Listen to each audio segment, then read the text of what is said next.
constructing efficient road networks and bus terminals in enhancing transportation infrastructure. He made the remark during the official flag-off ceremony of the Mabushi bus terminal in the Federal Capital Territory. FCT correspondent Naomi Oleribe has details. The official flag-off ceremony of the Mabushi bus terminal in the Federal Capital Territory marks the beginning of a significant project aimed at improving the region's transportation infrastructure. This terminal is the first of several planned facilities intended to enhance commuting in the area. Speaking at the event, the Speaker of the House of Representatives, Honorable Tajuddin Abbas, stressed the importance of modern infrastructure in promoting mobility. He noted that this initiative demonstrates the synergy between the executive and legislative arms. The Federal Capital Territory is strategically important as the capital city of Nigeria, and we must equip it with modern infrastructure to support its people. This includes developing robust road networks, fostering economic mobility, and providing essential social infrastructure and amenities. In his address, the Minister of the Federal Capital Territory, Barrister Nyesom Wike, cautioned against any unauthorized alterations to the Abuja Master Plan. He reiterated his administration's commitment to restoring citizens' trust in government by ensuring planned and orderly development. How can it be one of the best cities in the world when those infrastructure that make a city to first class are not available? It will be difficult. Yes, you have a dream to be a first-class city.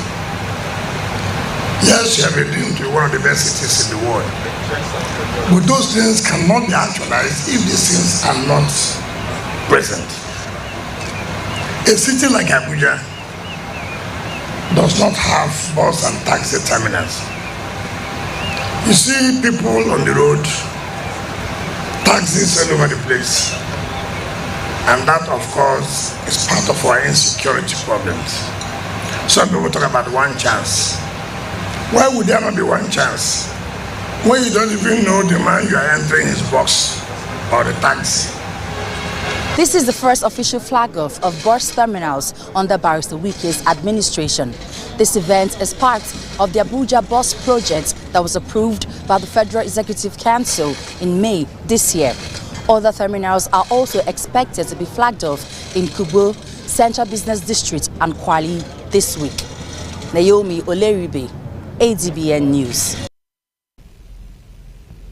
Advocate Broadcasting Network Abuja Television News crew assigned to cover official flag-off ceremony of the construction of Mabushi bus terminal in Abuja by Speaker of the House of Representatives Honorable Tajuddin Abbas was today unprovokingly attacked by hoodlums.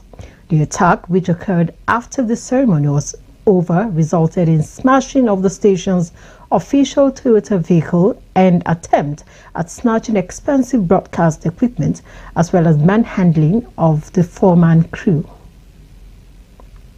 Adbn operational driver Yam Osir Moses, who went to convey the crew back to the station, said the hoodlums stopped their vehicle and demanded for money. All those Aboki people struggling with, a lot of them, like 20 people struggling. I was thinking maybe they dashed their money, so they were struggling for that money. So I reversed my car for my crew to enter. I opened the boot, they packed the items and put when I wanted to move. It was from there they just attacked me that I should give them money. I said, money for what? Maybe they were thinking I'm a government official or I'm driving a government car, something like that. So it was from there they started shouting that I have to give them money, this and that. I told them I don't have money. So at that particular point, they wanted to collect my car key.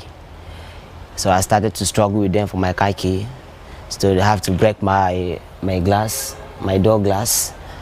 And also collected my wallet, collect the small cash that was inside, and also the one reporter that was sitting in the front, they also collected money from her. So we beg them from there. They also go for TVU and some items in the booth, but unfortunately they cannot carry any. So it was from there we just managed, and God helped us a lot. We escaped then and come back to our. All crew members, however, returned safely to base except for psychological trauma. Speaker, House of Representatives Honorable Tajuddin Abbas has blamed banditry, piracy, human trafficking, human rights abuses, climate change and bad governance as impediments to peace, security and economic development in the West African sub-region. Honorable Abbas made these observations during the opening of the 2024 First Ordinary Session of the ECOWAS Parliament in Abuja.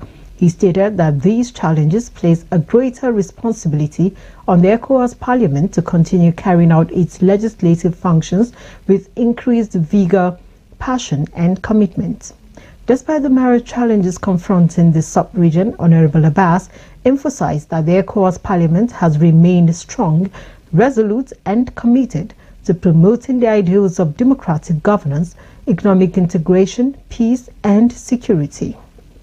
Speaker Abbas assured that Nigeria, under the leadership of President Bola Ahmed Tinubu, is committed to defending and promoting democratic governance, the rule of law and human rights in the sub-region. Economic Community of West African States Food and Cultural Festival has urged federal government and other political leaders of ECOWAS countries to intensify efforts to reduce drug abuse and illicit trafficking among Nigerian youth. Group's country representative and Director General, Ambassador Felix Ihonre, made the call at the National Stakeholders Preparatory Launch in Abuja. He said that ECOWAS leaders should view drug abuse and illicit trafficking as a menace promoting violence, insurgency and banditry. According to him, to ensure high level of productivity of food in a country, it is incumbent on the government to provide peace among the farming communities. He urged the government to embrace food and crop production as alternatives to drug and crime prevention. Nigerian Content Development and Monitoring Board (NCDMB) shared its critical mandates and commitments in developing local content in the country at the ongoing Nigeria Oil and Gas Week in Abuja. Executive Secretary of the Board, Engineer Felix Omashola-Ogbe, said these include developing local capacities, enforcing compliance with the Noted Act of 2010, and promoting Nigerian content. Engineer Mashala gave details on NCDMB guidelines, ministerial regulations and other initiatives. Speaking on human capacity development to the Nigerian content plan and the expectorate quota implementation, he emphasized on the importance of local participation and capacity building. The board is committed to ensuring that all services provided generate value within the country. We will review and refine current policies, guidelines to foster the development of indigenous capabilities and prevent misuse or interpretations. On President Bola Ahmed Tinubu's recent presidential directive on local content compliance, Engineer Mashola-Ogbe said the directive aims to deepen local content in the oil and gas industry, enhance competitiveness and improve approval processes. The final investment decision, FID, on the Ubeta Field Development Project by Total Energy Exploration and Production Nigeria Limited and its JV partner Nigeria National Petroleum Company Limited is another significant milestone. The project will add over 350 million standard cubic feet of gas per day to Nigerian gas production capacity. The FID reflects investors' confidence in the Nigerian oil and gas industry. The Executive Secretary reiterated on NCDMB's commitment to promoting in-country capacities, enhancing cost competitiveness and approval of Nigerian content plans. An explosion rocked Zungeri hydroelectricity dam in Niger State. The dam, which has yet to be officially commissioned by the federal government, is the fourth hydroelectric dam in Niger after Jeba, Kainji and Shiroro. Reports say the explosion occurred early Monday in the morning, though the cause has not been disclosed. Eyewitness stated that several workers, including a Chinese national, sustained various degrees of injuries and are currently receiving treatment at nearby hospitals, with those more seriously being transported to Minna, the state capital, for intensive medical care. In addition to those injured, the explosion also reportedly damaged some installations at the dam, posing a threat to nationwide power outage. World Health Organization has donated pharmaceutical support to the Lagos State government as it recorded 25 cases of cholera outbreak at Kirikiri Prison, Lagos State. Commissioner for Health, Professor Akin Abayomi, made this known while giving an update on the cholera outbreak in the state, stating that urgent environmental and medical intervention measures had been implemented with success. He said WHO donated 10,000 doses of pharmaceuticals to the prison to support prison health facilities with prevention strategies for about 3,200 inmates if required. It will be recalled that the commissioner attributed the source of the outbreak to unregulated street beverages and contaminated water supplies. In another development, Nasarawa state government has recorded 29 suspected cases of cholera in Konkona and Nasarawa Egon local government areas of the states. State Commissioner for Health, Mr. Gaza Gwamna, made this known while speaking at the opening of a 3-day workshop on reproductive, maternal and child health being hosted by Rotary International in Akwanga, local government area of the state. He explained that in the past few weeks, Konkona local government area recorded 19 suspected cases of cholera, while Nasarawa Egon local government area had 10 cases. He regretted that one of the patients in Nasarawa Egon died while treated in a health care facility in the area. Acting Vice Chancellor of the University of Abuja, Professor Aisha Mekudi, says governing councils of federal universities, polytechnics and other tertiary institutions will be inaugurated on the 4th of July 2024.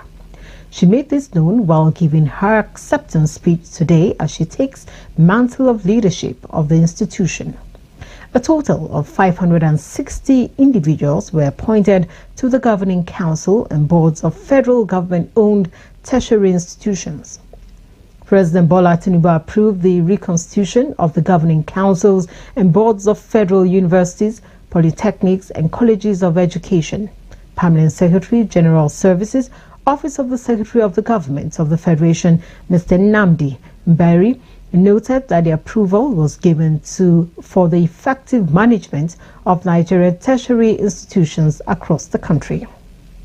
Meanwhile, Professor Abdurrashid Na'Allah has handed over the affairs of the University of Abuja to the acting Vice Chancellor, Professor Aisha Mekudi. Nigeria Meteorological Agency has launched a global learning management system integrated with Microsoft Teams. Director General and Chief Executive Officer of the agency, Professor Charles Anosike, explained that the platform will enhance its global opportunities as well as create a window of collaboration with other reputable organizations. He said the platform is aimed at significantly boosting capacity development among its personnel as well as driving the online interactive training arms of the agency. He said this is also in line with the performance bond the Minister of Aviation and Aerospace Development, Mr. Festus Keyamo, signed with aviation agencies, heads and their directors in February 2024. Federal High Court in Abuja dismisses Nnamdi Kanu's human rights suit against federal government. Nigeria Air Force explains Nigeria Air Force explains a manned aerial vehicle crashed in Kaduna, not helicopter. You're still watching Adbn News at 7.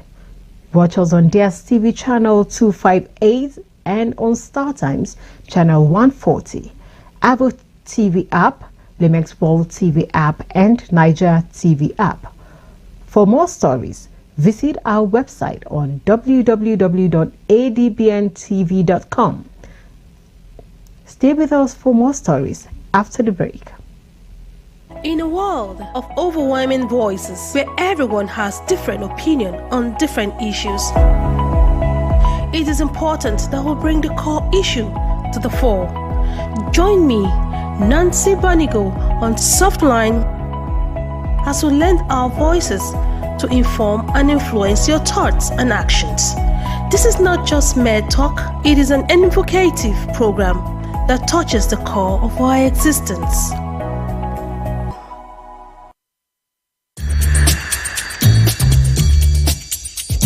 No matter wetin I see, enough fit make mouth heavy to talk am.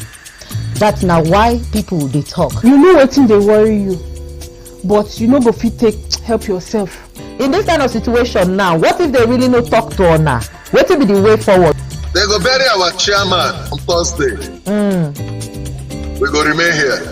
Make we talk good where we dey see good, and where we know say we not dey see good, make we also dey talk am. No woman, no mother deserve to know the grave of his child. The bank manager and the bank executive, they are the one the government should first pay. People They Talk, the show on Monday to Friday by 5 p.m. on top Adbn TV. 1 hour of your daily dose of news from around the world. Whether it's a diplomatic breakthrough, a humanitarian crisis, or a scientific discovery, Global Digest gives you a deeper understanding of the world around you.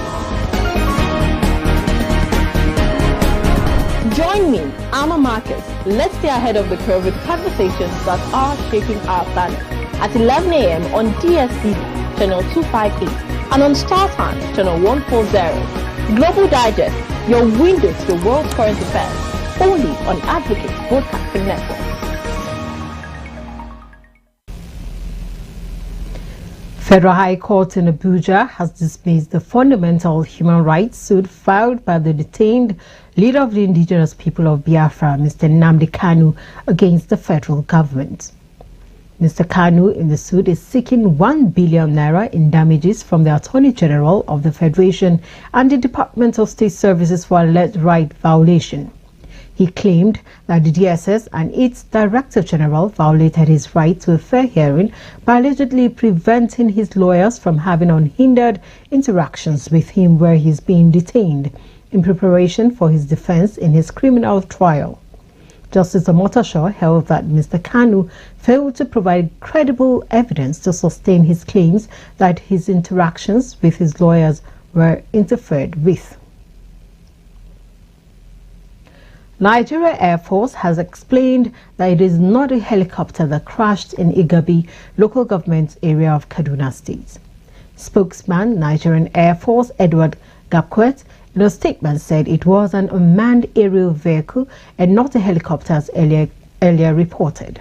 He explained that the vehicle experienced the mishap after takeoff for a mission at a location near Rumji village and about 15 kilometers from base.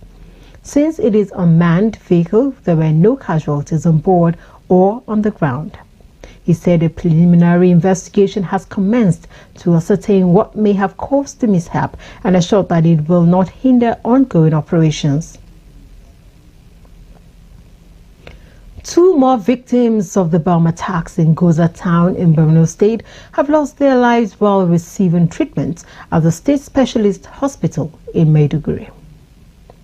Acting Governor of the state, Alhaji Umar Kadafur, disclosed this in an interview during a visit to the hospital. Alhaji Kadafur said 16 out of the 42 injured victims who were admitted in the hospital have been discharged, while 24 were receiving treatment. The acting governor also said that state government had settled the medical bills of victims and is ensuring they receive adequate medical attention. He said despite the attack, the fight against insurgency and terrorism must continue, adding that the state government condemns attacks on the people. Troops of the Multinational Joint Task Force have destroyed 8 vehicles and killed over 70 terrorists during raids on camps in the Lake Chad Basin. Multinational Joint Task Force Chief Military Public Information Officer Colonel Abdullahi Abubakar in a statement said the force successfully destroyed terrorist camps situated across the Cameroonian and Nigerian territories of Lake Chad, where many terrorists were killed and others fleeing into Chad. Colonel Abubakar said during the operation, troops destroyed 8 vehicles, borne improvised explosive devices in Arena Chiki and 2 ammunition bunkers northeast of Malam Fatori. In another encounter, he said troops of Sector 2 with the support of the Chadian Rapid Intervention Force neutralized 70 terrorists and dismantled 5 camps. The information officer extended Multinational Joint Task Force appreciation to the Chadian Armed Forces for their invaluable cooperation and support in the fight against terrorism. FCT police operatives of the anti-kidnapping unit have rescued 2 kidnapped victims from bandits after a shootout at a border forest between FCT and Niger State. Spokesman of FCT Police Command SP Josephine Ade in a statement said both victims were rescued unhurt. She said the police in synergy with DSS and hunters advanced on the assailants, tactically ambushing them at Garaka Forest, Niger State, bordering FCT, which led to an intense gun duel, forcing them to scamper to safety through the nearby bushes with varying degrees of bullet injuries. FCT Commissioner of Police CP Benneth Igwe reaffirmed command's commitment to maintaining peace and security in the nation's capital. Rivers State Independent Electoral Commission has scheduled 5th October as date for local government elections. Chairman of the Commission, Justice Adolphus Enebeli, disclosed this today at the Commission's headquarters in Port Harcourt, Rivers State. He equally released the timetable for the elections scheduled to hold across the 23 local government areas of the state and for both chairmanship and councillorship positions. He assured stakeholders of a transparent, credible and peaceful process during the polls. 15th of October 2024 will unveil a timetable and guidelines for all the political parties and people here present. In the name of God the Father, the Son, and the Holy Spirit.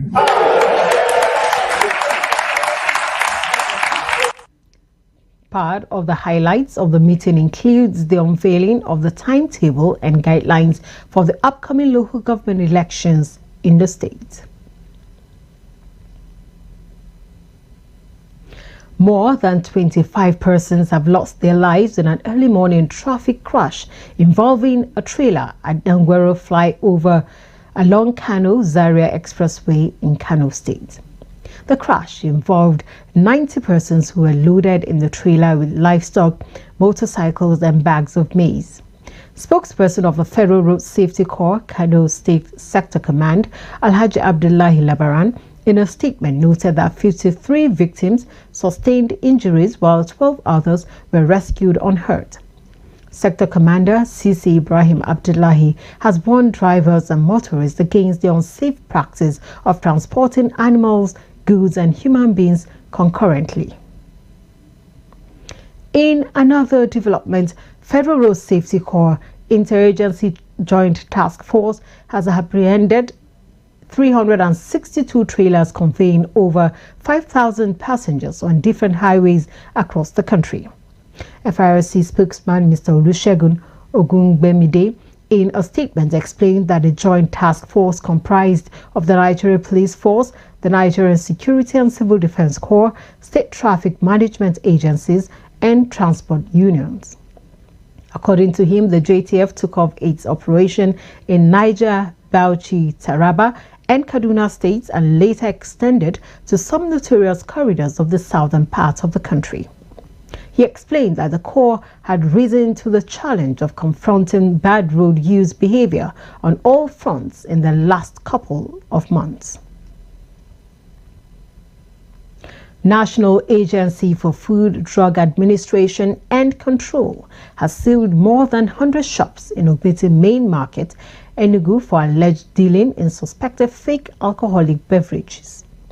The agency also confiscated a truckload of adulterated products as well as effected arrest of 4 suspected traders in the process of a well-coordinated raid. Speaking after the raid and arrest, NAFDAC's Director Southeast Zone, Pharmacist Martins Iluyo Made, said the suspects were already in custody and will be charged to court after investigations. He noted that the raid was in furtherance to NAFDAC's mandate to safeguarding the health of the nation and ridding the southeast of unwholesome, substandard, fake and adulterated products. You are still watching Adbn News at 7.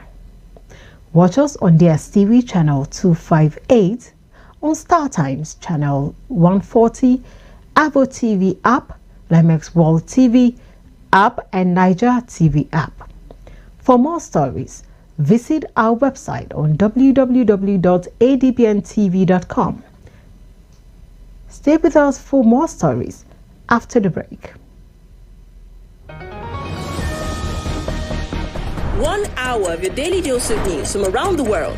Whether it's a diplomatic breakthrough, a humanitarian crisis, or a scientific discovery, Global Digest gives you a deeper understanding of the world around you. Join me, Alma Marcus. Let's stay ahead of the curve with conversations that are shaping our planet at 11 a.m. on DSTV, channel 258, and on Star Times, channel 140. Global Digest, your window to the world's current affairs, only on Advocate Broadcasting Network. In a world of overwhelming voices where everyone has different opinion on different issues, it is important that we bring the core issue to the fore. Join me, Nancy Banigo, on Softline as we lend our voices to inform and influence your thoughts and actions. This is not just mere talk, it is an invocative program that touches the core of our existence.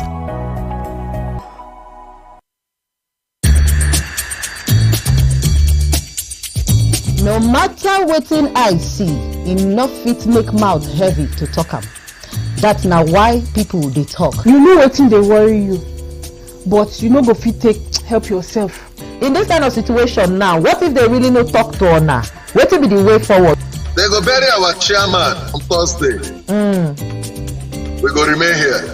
Make we talk good where we dey see good, and where we know say we not dey see good, make we also dey talk am. No woman, no mother deserve to know the grave of his child. The bank manager, the bank executive, they are the one the government should first pay. People They Talk, the show on Monday to Friday by 5 p.m. on top Adbn TV. A look now at the foreign scene. Mauritania's President Mohamed Ould Ghazouani has been re-elected to office after winning 56% of the votes. His main rival, Biram Dar Abid, an anti-slavery human rights activist, came in second place after winning 22% of the votes. Elections were held on Saturday in Mauritania, a former French colony in northwest Africa. Before the announcement, Abid alleged that there was fraud and riot police dispersed his Abid alleged that there was fraud and riot police dispersed his supporters demonstrating against the results using tear gas, witnesses said. Ould Ghazouani, 67, has promised to focus on supporting the youth during his second term. He was elected in 2019 in the country's first peaceful transition of power. And now talking sports, Nigeria's senior national rugby team, the Black Stallions, have encountered formidable obstacles during the initial round of Africa Cup Sevens tournament in Mauritius.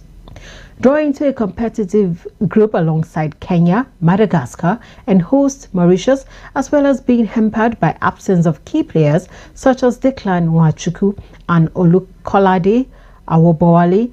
Team members struggled to assert themselves. Black Stallions commenced their campaign against Madagascar, falling 14-36 despite a valiant effort. In their subsequent match, they confronted Kenya, one of Africa's top rugby teams, and were defeated 25-0. Their third encounter against Mauritius concluded with a 5-26 loss. Progressing to 9th place semi-final, Nigeria secured a 19-5 victory over Tunisia but faltered in a 9th/10th placement in March, succumbing to Zambia with a score of 7-22.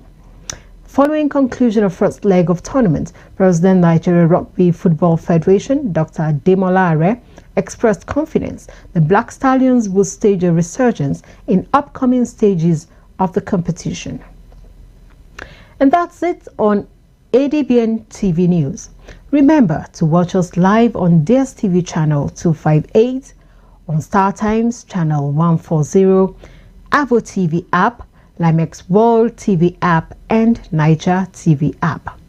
For more stories, visit our website on www.adbntv.com. You can also watch us live from every part of the world by logging on to www.adbntv.com/live. I am Mariam Zakari, thanking you for watching. Have a good evening.